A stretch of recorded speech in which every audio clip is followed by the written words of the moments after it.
O novo Estatuto das Blitz impõe novas regras. Agora, agentes devem estar uniformizados, identificados com câmeras corporais e veículos caracterizados. É proibido realizar blitz em horários de pico para evitar congestionamentos. O Estado também deve separar os serviços de reboque, guarda, leilão e os depósitos devem ser os mais próximos do local da apreensão. Eu, na minha concepção como policial, eu estou feliz. Estou muito feliz. Muito feliz. Se não há o exagero, há a fiscalização, vamos para dentro, que eu acho que vai ser melhor. Agora, vamos ver como o pessoal vai se sentir. Porque ninguém está acostumado com isso, né? Castro, governador do Rio de Janeiro, sanciona Estatuto das Blitz. O governador Cláudio Castro sancionou uma nova legislação que muda as regras das Blitz no estado do Rio de Janeiro. E é polêmico essa matéria, tá, gente? Então, acompanha aqui com a gente que a gente vai trazer essa realidade aqui do Rio para vocês. Agora, só poderá fazer blitz quem estiver com câmera corporal e ordem de serviço. Blitz arrecadatória está proibida. A medida visa aumentar a transparência e evitar abusos durante abordagens. Rapaziada, vamos lá. Vou fazer uma rápida contextualização para quem não é aqui do Rio. Mas essa questão de blitz no Rio de Janeiro é polêmica há muito tempo. Não só pela questão da máfia dos reboques, que é importante a gente falar aqui, é algo que é comunicado no Rio há muito tempo, já sentaram aqui deputados, vereadores, já teve polêmicas no passado com o conhecido Gabriel Monteiro com relação a essa questão, e é um assunto de conhecimento de todos. Obviamente, não é nada oficial. Em teoria, não existe uma máfia dos reboques. Mas, além da máfia dos reboques, que obviamente só pode existir se tiver uma blitz que pare as pessoas, identifique uma irregularidade e esse carro seja levado. Nesse momento, o governador fez o Estatuto das Blitz, há um ano antes das eleições, para resolver problemas que a gente tem no Rio de Janeiro, de uma série de questões que o Miquélis vai dar um panorama aqui pra gente, para entender um pouco, né, desses pontos e depois a gente vai trabalhar um pouco mais em cima disso. Miquélis, a palavra está com você. Ô Eric, o que acontece? O Rio de Janeiro sempre teve essa questão da chamada máfia do reboque, né? Sempre houve essa preocupação de que as blitz não eram realizadas aqui com o objetivo de fiscalização, com o objetivo de garantir a segurança do trânsito, mas só de arrecadar. A gente teve algumas mudanças acontecendo, já iniciando ali no governo Witzel, que ele colocou o seguinte, olha, a PM ficou proibida de fazer blitz para esse sentido, blitz visando a fiscalização, né? E isso abriria um espaço para que o cidadão pudesse se regularizar, as blitz seriam feitas só pelo Detran e tal, mas aos poucos isso foi caindo por terra e as blitz voltaram a tomar conta do noticiário. Alguns parlamentares no Rio de Janeiro, da Assembleia Legislativa, começaram a fazer blitz em cima das blitz, para verificar a legalidade, se não estavam forçando o cidadão. Porque vale a gente destacar que no Código de Trânsito Brasileiro, o reboque, né, é uma medida administrativa excepcional, ou seja, só deve ser utilizada quando e se o veículo apresenta riscos à segurança dos transeuntes. Mas muitas das vezes, por causa de uma seta queimada ou alguma coisa menos grave, os veículos estavam sendo rebocados. Então isso veio tendo uma longa discussão aí dentro da Assembleia Legislativa, até que chegamos ao ponto agora que isso foi positivado em lei. Eles anunciaram muitas mudanças, mas algumas delas não são tão relevantes porque já eram meio que prática da PM no Rio. Por exemplo, a proibição de blitz em vias de grande circulação nos horários de pico. Isso já era uma prática da Polícia Militar que agora está positivada em lei. Para mim, a grande mudança que eu vejo agora é que durante as fiscalizações, que agora só podem ser feitas pelo Detran, os agentes precisarão estar sempre usando câmeras, porque a gente sabe que, infelizmente, maus policiais e maus agentes do Detran, da Guarda Municipal ou de outros órgãos envolvidos, se aproveitavam ali para tentar arrancar um dinheiro do cidadão. Agora eles estarão obrigatoriamente usando câmeras. E também terão ali máquinas de cartão e de Pix, para que, caso o cidadão esteja com o licenciamento atrasado, ele possa pagar ali o licenciamento dele naquele mesmo momento e não tenha seu carro rebocado. Outra grande mudança interessante é a questão do valor da taxa do reboque. Porque nós tínhamos aí 4, 5 veículos, às vezes, sendo rebocados no mesmo reboque, principalmente quando se tratava de moto, a gente tinha números muito maiores, né? e cada veículo pagava individualmente uma taxa de reboque. Agora essa taxa é única, então ela vai ser rateada entre os motoristas que tiveram seus carros rebocados. E outra grande vitória, e essa eu considero muito importante mesmo, é que os pátios passarão a funcionar também aos finais de semana e feriados. E isso é importante porque acontecia às vezes de você ter um feriadão que ia enforcar quinta e sexta, o pátio não funcionava sábado e domingo, então o cidadão tinha o seu carro rebocado na quarta-feira e passava todos esses dias tendo diárias sendo cobradas em cima do seu veículo, porque ele não tinha como retirar. Agora os pátios passarão a funcionar todos os dias da semana e isso vai facilitar a vida do cidadão para que ele não pague taxas extras desnecessariamente. Vamos ver se na prática vai acontecer da forma que a lei está dizendo, né? Excelente, Miquel, excelente. Com esse panorama, a gente vai trazer aqui para vocês uma matéria exclusiva nossa, com o nosso repórter André Misi, que foi para as ruas para mostrar e ouvir os políticos envolvidos e ver o que eles têm a dizer. Mano Walter, solta pra gente aí nossa matéria. Fala, Glauber. Você já foi parado em uma blitz e sentiu que algo não estava certo? Já teve seu carro rebocado e ficou com a sensação de que aquela situação era no mínimo irregular? Se a resposta for sim, você não está sozinho. Na manhã desta quarta-feira, dia 23, o governador Cláudio Castro oficializou no Palácio Guanabara a nova lei que chega com a promessa de trazer transparência e regras claras para as fiscalizações. É inegável que a medida representa um avanço importante, mas faltando pouco tempo para as eleições, a pergunta que fica é: será que as mudanças são realmente para valer e terão um impacto duradouro na vida dos motoristas? Ou teremos mais uma lei com cheiro de promessa de campanha? O que de fato muda a partir de agora? Em discurso, o governador disse que a lei é para pegar os que usam as motos para roubo e não para quem utiliza para trabalhar. Eu quero que o criminoso, sobretudo aquele que rouba a moto e que utiliza a moto para roubos, esse seja pego. Eu não quero que o trabalhador, cidadão de bem, que possa estar passando por uma dificuldade e só não pagou, porque em vez de pagar o imposto, comprou leite para o seu filho, que esse seja punido. O novo Estatuto das Blitz impõe novas regras. Agora, agentes devem estar uniformizados, identificados com câmeras corporais e veículos caracterizados. É proibido realizar blitz em horários de pico para evitar congestionamentos. O Estado também deve separar os serviços de reboque, guarda, leilão e os depósitos devem ser os mais próximos do local da apreensão. Motoristas terão novas opções de pagamento na hora, como o Pix, e será proibido reter chaves ou cobrar do pátio. O deputado Alan Lopes explicou como era o esquema da máfia dos reboques e revelou que os parlamentares receberam ameaças e foram informados através do Disque Denúncia.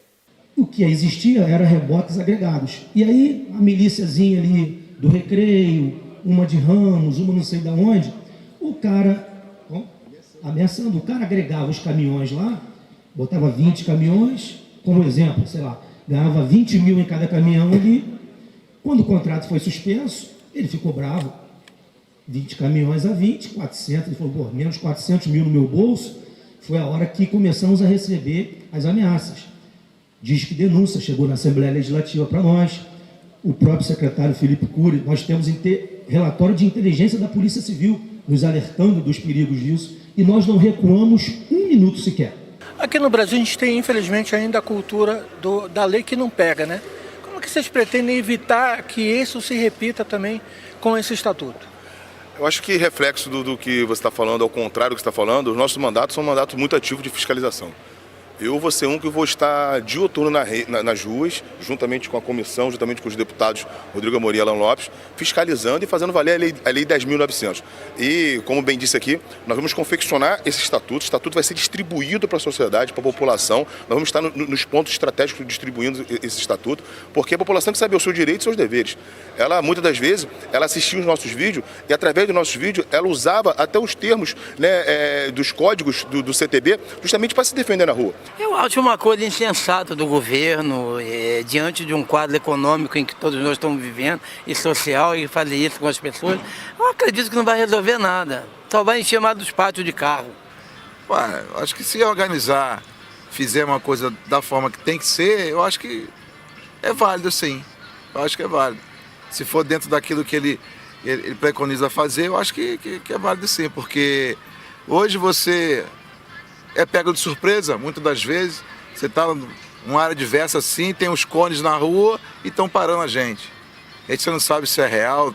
Aqui no Rio tem muita blitz falsa também. Eu acho que essa nova lei é boa, né, para o aplicativo, os taxistas que estão aí na rua aí, sofrendo nesse dia a dia aí.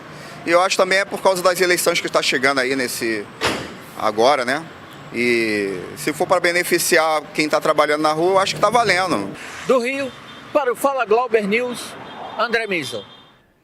Deixar nosso agradecimento aí para o nosso repórter, André Misa, e colocar aqui um ponto que eu gostaria de perguntar para o Batata, porque foi repercutido por um portal ao conversar com pessoas ligadas ao governo, que gerou a seguinte conclusão, de que fica vedada a realização de blitz com finalidade puramente arrecadatória, como inspeções veiculares, tarefa que é exclusiva do Detran. Isso aqui me pegou um pouco, porque quando você coloca membros do governo dizendo que fica vedada esse tipo de questão, isso deixa claro que havia, né, um objetivo arrecadatório em algumas blitz. Mas como é que funciona isso? Quando você diz que o objetivo é arrecadatório, a gente que vive aqui no Rio fica com que impressão? Que vão parar o seu carro por qualquer motivo, de repente, arrumar um problema que você acha que não tem, ou que não tinha até aquele momento, porque se tem um objetivo, missão dada é missão cumprida. Se o objetivo é arrecadar, vai ser arrecadado. Agora como?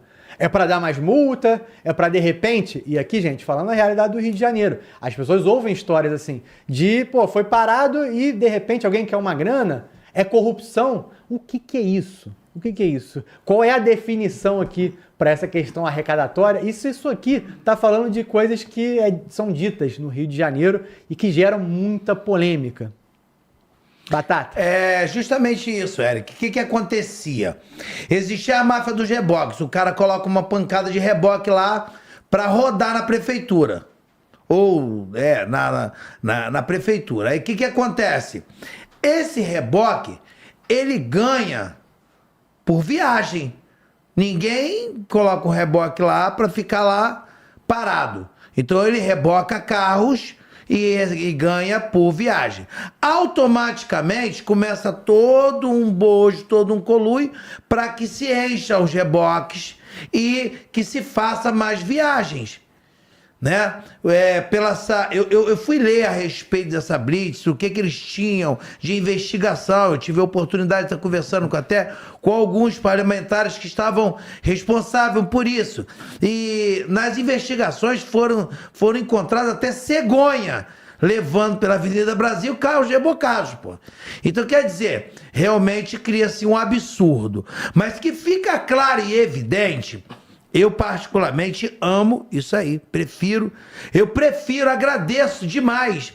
Por quê? Porque isso serve de vidraça para ficar jogando pedra no agente a respeito da fiscalização de trânsito.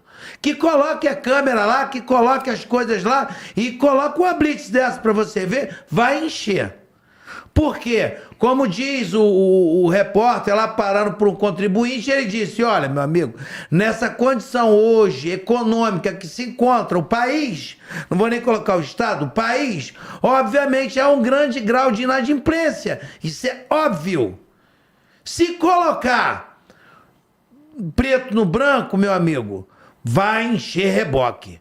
Todo mundo sabe disso, pô. Sem muita frescura, sem muito nhenhenhé. Se for prender todas as motos que andam errado por aí, que estão trabalhando, vai encher reboque a balde, a dar com pau, pô. Ninguém anda de capacete, ninguém anda calçado de tênis, ninguém anda nada, pô.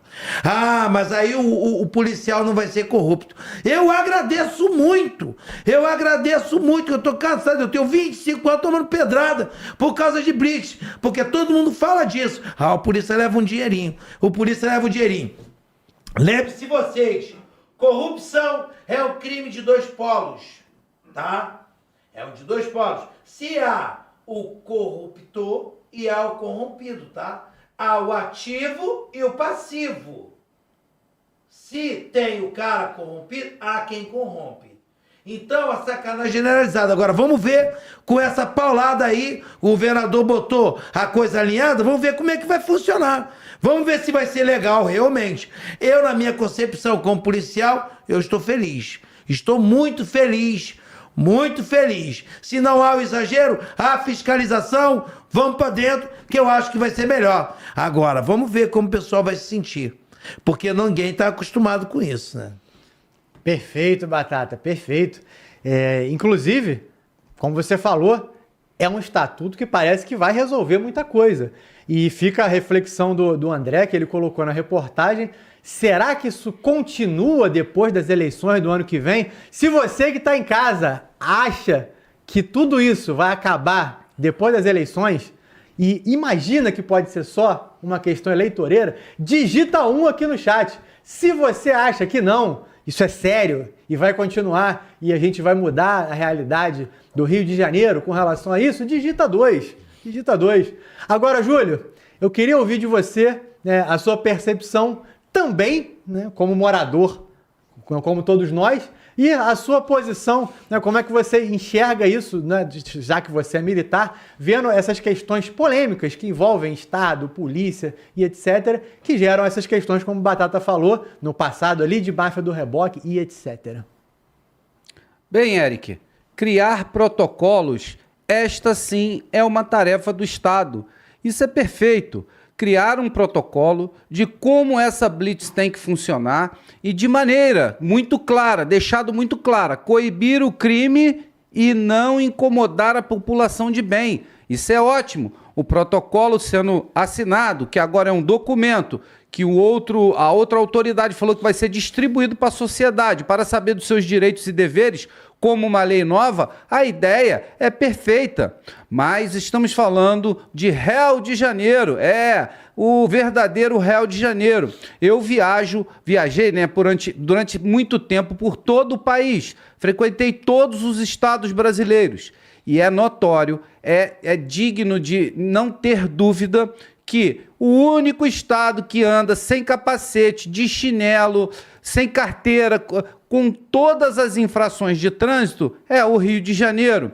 E aí vem, né, também a retórica de quem gosta de andar fora do regulamento, falando: ah, mas o Rio de Janeiro é muito quente, por isso não andamos de capacete. Se fosse por isso, as pessoas não usariam capacete no Egito ou no deserto do Saara, na corrida do Paris-Dakar. Isso é uma coisa completamente infundada, que então mostra que nós não cumprimos o básico. Algumas regras básicas que estão na lei de trânsito não são cumpridas no Rio de Janeiro. Então, como o Batata muito bem perguntou, vamos ver se esses protocolos eles realmente vão funcionar a ferro e fogo para fazer cumprir a lei. Isso é a primeira coisa. E se fizer, será maravilhoso. Mas a segunda linha de ação, ou o segundo olhar sobre esse tema, é um olhar um pouco como o cidadão comum muito bem pontuou. Será que isso não é mais uma atitude do governo para falar que está fazendo alguma coisa, porque vem eleição por aí? É também uma outra reflexão muito interessante. Sabemos que o Estado não possui as prioridades que devia, porque é ótimo uma lei dessa, porém o crime organizado está saindo pelo ladrão no Rio de Janeiro. Então, qual seria a prioridade? Fazer uma blitz muito bem feita, com todos os protocolos de segurança, policiais e agentes com câmeras, ou libertar o cidadão do Rio de Janeiro de todo crime e de todo tráfico? Excelente, Júlio, excelente. Miquel, a gente não ouviu a sua opinião sobre esse debate ainda. Eu queria saber o que você acha dessa questão. Ô, Eric, o que eu acho é o seguinte: no Rio de Janeiro, nada tem regra, nada tem lei, tudo é feito à moda Bangu. Mas quando se trata do cidadão, aí a gente vai trabalhar a ferro e fogo.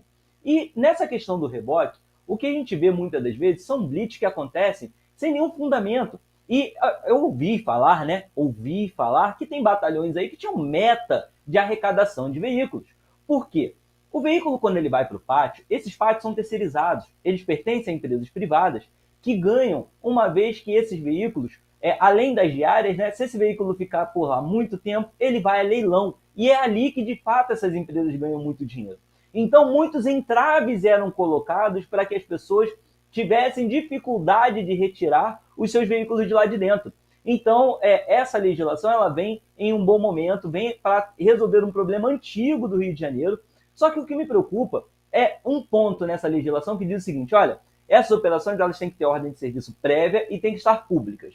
E aí a questão vai ser a seguinte, ela vai estar pública, na hora que o cidadão chegar lá, ele pode pedir um código ao policial para verificar se aquela operação realmente existe, ou a gente vai ter aí uma operação extremamente divulgada, com alerta na internet dizendo assim, olha, hoje tem operação de trânsito na rua tal.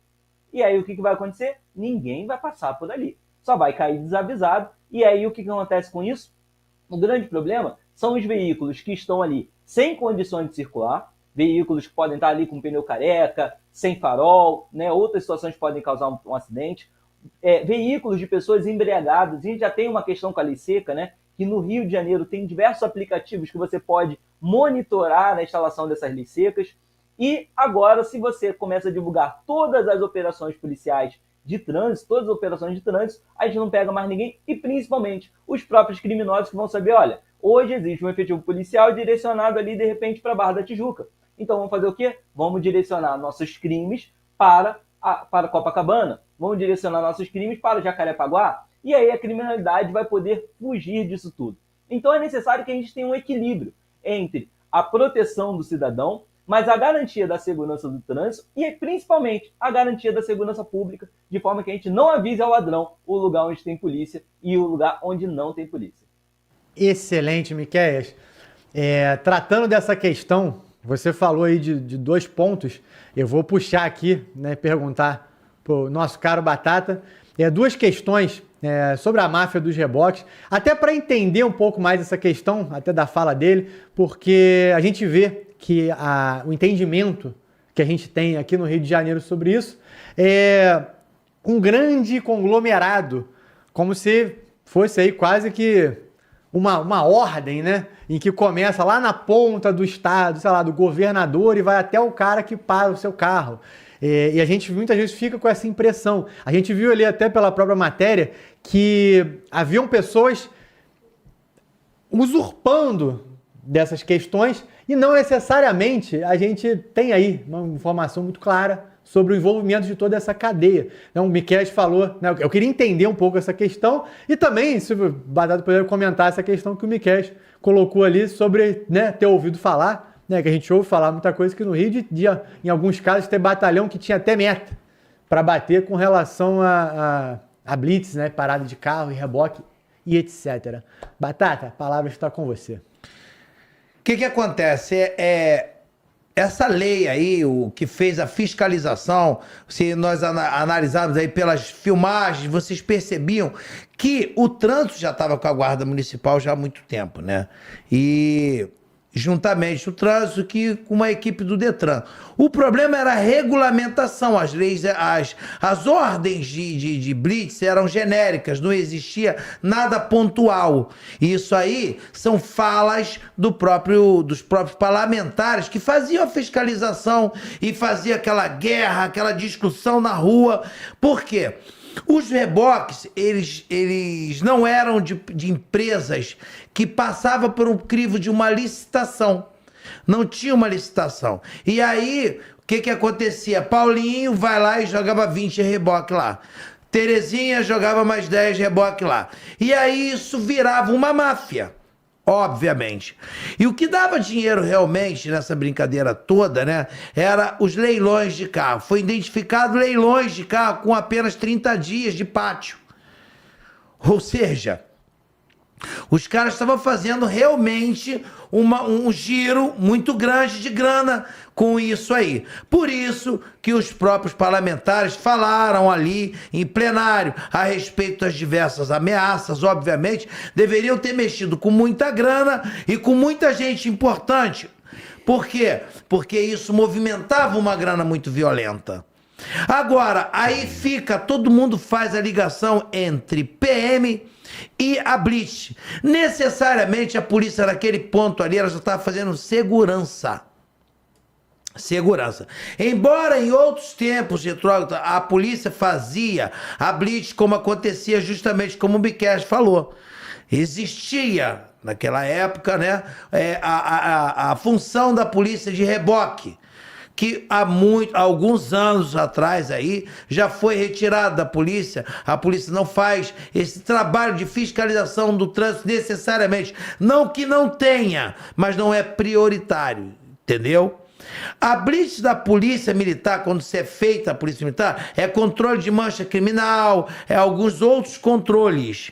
Perfeito? Não é fiscalização baseado em documentação de veículo, baseado se o documento está atrasado ou não, é simplesmente para roubo de veículos, é mancha criminal. Eu já fiz algum tipo de cerco tático, por exemplo, está havendo algum tipo, muitos roubos num determinado local, faz uma blitz aqui, faz uma blitz ali, para quê? Para que desestimule o cara a efetuar o roubo. Isso é um tipo de policiamento ostensivo, não tem nada a ver com fiscalização de trânsito, mas as máfias do reboque estava baseada necessariamente em pessoas que colocavam o reboque lá dentro sem um tipo de documentação, sem nada. E isso aí gerava uma grana violenta. Excelente, Batata, excelente. Para a gente poder fechar esse assunto, eu queria jogar aqui um ponto rápido para a gente finalizar, que é o seguinte. A gente sabe aqui no Rio de Janeiro, já viu pesquisa sobre isso, que muita gente, muito morador, entende que o trânsito no Rio de Janeiro, ele é a segunda coisa pior que a gente tem por aqui. Porque, primeiro, é a violência. E me pareceu mesmo que essa atitude tomada nesse momento, esse problema não é de agora, esse problema tem anos, para não dizer décadas, e desse momento o governador se manifestou para trazer essa questão. Não vai ter blitz em horário de pico, não vai ter uma série de coisas que a gente já comentou aqui. Eu olho para isso e penso, o trânsito vai melhorar demais. Fico muito feliz e no fim das contas a gente acaba trazendo, né, novamente as questões das eleições do ano que vem e o governador, todo mundo que vai ser apoiado, como é que as pessoas querem o Rio de Janeiro. Eu espero que a gente viva uma melhora nesse ponto e na segurança pública também, devido a essas questões. Se lá na frente vai melhorar ou não vai, a gente pode ver isso lá para 2027, mas que pelo menos aí em 2025, 2026 a gente consiga ver mudanças sólidas, porque pelo menos dessa vez alguma medida foi apresentada, coisa que a gente não tinha das outras vezes.